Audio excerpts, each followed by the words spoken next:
سلام به عزیزان دلم، امیدوارم حالتون خوب باشه و هر جا هستید سلامت و پیروز باشید. شروع میکنیم یونیت 4 با موضوع Present Continuous Questions یا حال استمراری سوال. خب در جلسه پیش ما ساختار مثبت و منفی حال استمراری رو با هم یاد گرفتیم. در این جلسه میخوایم ساختار سوالی حال استمراری رو آموزش بدیم.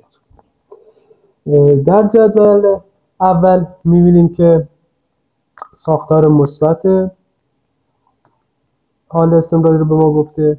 اول در ستون اولش در این جدول در ستون اولش ضمایر فاعلی و در ستون دومش افعال توبی و در ستون سومش فعلهای آینجی دار.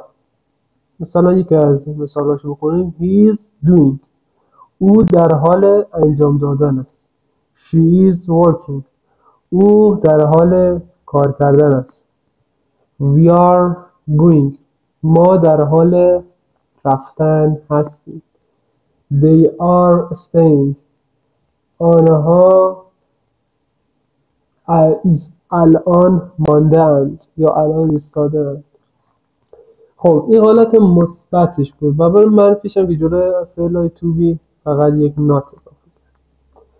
حالا برای اینکه شکل سوالی حال استمراری رو بدونیم چجوریه بهتون بگم که مثل همون سوالی کردن افعال توبی بود که جای افعال توبی رو با ضمیر فاعلی یا فاعل عوض میکردیم و بعدش هم که فاعل بیومد بعد این دوتا این دوتا که جابجا میشدن. یعنی در مثال میگه که اول I am doing بوده، حالا میشه برای سوالیش am I doing، آیا من در حال انجام دادن هستم. یا اول he is working بوده، حالا میشه is you working، میگه آیا او در حال کار کردن است. یا are we working، آیا ما در حال کار کردن هستیم. این حالت سوالیشه و خیلی سوالی راحت. برای مثالیه که جمله خانم پرسیده از مردی که زیر مثال رو گفته What are you doing، همچنین با سوالش WH داره What are you doing، میگه تو داری در حال چه کاری هستی، در حال انجام دادن چه کاری هستی، چیکار می‌کنی. در اینجا چند مثال هست که با هم میخونیم میشه. Are you feeling okay، آیا تو احساس خوبی داری الان، آیا تو الان اوکی هستی، حالت خوبه. Yes, I'm fine thanks، بله من خوبم مرسی. Is it raining، آیا آن در حال باریدن است. Yes, take an umbrella، بله یه چتر بردار. Take an umbrella، چتر بردار منظورش همراه خودت. Why are you wearing a coat، چرا تو در حال پوشیدن کت هستی، چرا داری کت میپوشی. It's not cold، هوا سرد نیست. What's Paul doing، پاول در حال چه کاریه، در حال انجام دادن چه کاریه. He's studying for his exams، او در حال مطالعه کردن یا تمرین کردن برای امتحانهایش است. What are the children doing، بچه ها دارن چه کار میکنن، در حال انجام چه کاری هستن. They're watching TV، آنها در حال تلویزیون تماشا کردن هستن. Look, there's Emily، نگاه کن امیلی رسید. Where's she going، اون داره کجا میره یا در حال رفتن به کجاست. Who are you waiting for، تو منتظر چه کسی هستی. Are you waiting for Sue? آیا تو منتظر سو هستی یا در حال انتظار کشیدن برای سو هستی؟ در قسمت بی گفته study the word order. مطالعه کن یا بخوان کلمات رو به ترتیب. is or are plus subject plus ing. این داره ساختار سوالی کردن حال استمراری رو به ما میگه که میگه ابتدا فعلای تو بی ایز و آر و بعدش فاعل و بعدش فعل آینجی دار. البته قبل از این فعل های تو بی هم میتونن کلمات WH دار باشن، مثل این دوتا مثال پایین. خب در مثال اول گفته Is he working today؟ میگه آیا او امروز در حال کار کردن بود؟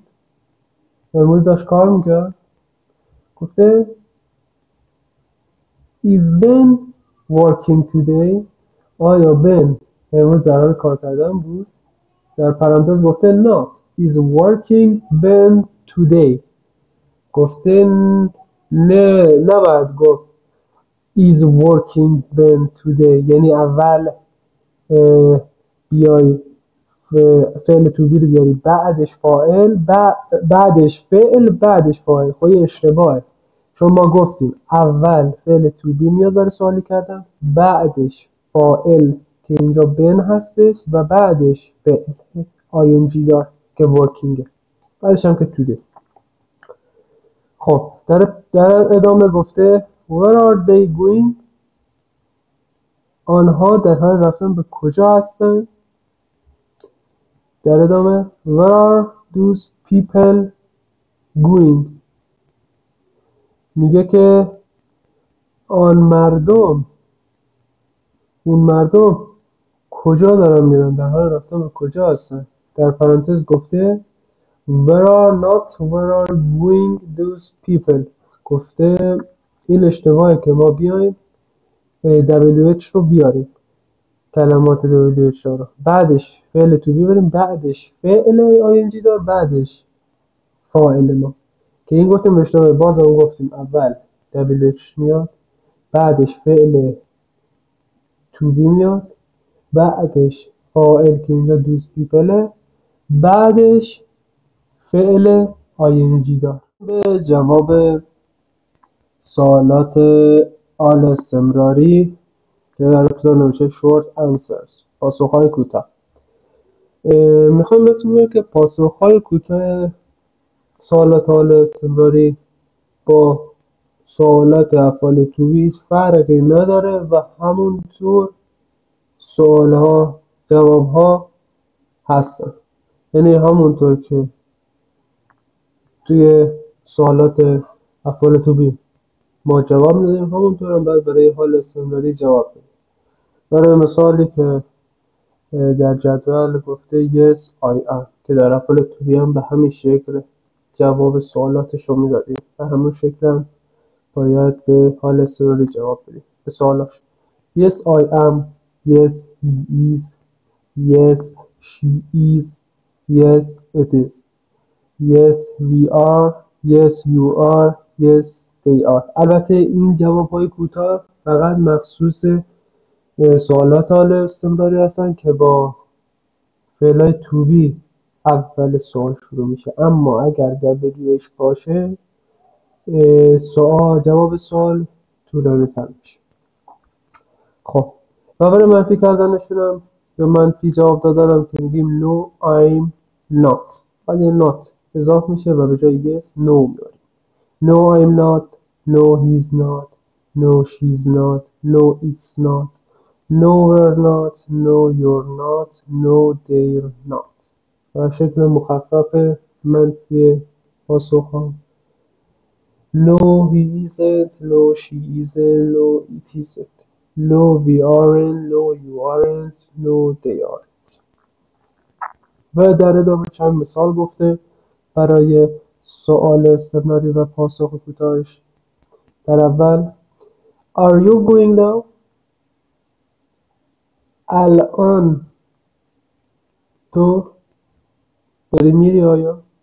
آیا تو الان داری میری؟ Yes I am. بله من هست. بله من میرم که آیا هم بهتون گفتم من بودم. Is Ben working today؟ گفته آیا بن در حال کار کردن امروز؟ Yes he is. بله او هست. It is raining. آیا در حال باریدن است الان؟ No it isn't. نه آن نیست. Are you friends staying at a hotel؟ گفته آیا دوستانت در هتل ماندند الان؟ No they aren't. نه آنها نیستند. They're staying with me. آنها پیش من ماندند یا با من ماندند الان. خب عزیزان دلم به پایان ویدیو رسیدیم. قبل از اینکه ویدیو رو تمام کنیم دوباره هم بهتون میگم که تمریناتش رو یک روز بعد از این آموزش که دیدین انجام بدین تا خودتون رو محک بزنید و اینکه ببینید چقدر از درس روز قبل یادتون پایان ویدیو رسیدیم. امیدوارم از این ویدیو خوشتون اومده باشه. لایک، کامنت انگلیسی و سابسکرایب یادتون نره. از طریق لینک حمایت از من به من در ساخت ویدیوهای بهتر کمک کنید. لینک رو در دیسکریپشن گذاشتم. دوستتون دارم و تا ویدیوهای دیگر خدا نگهدار.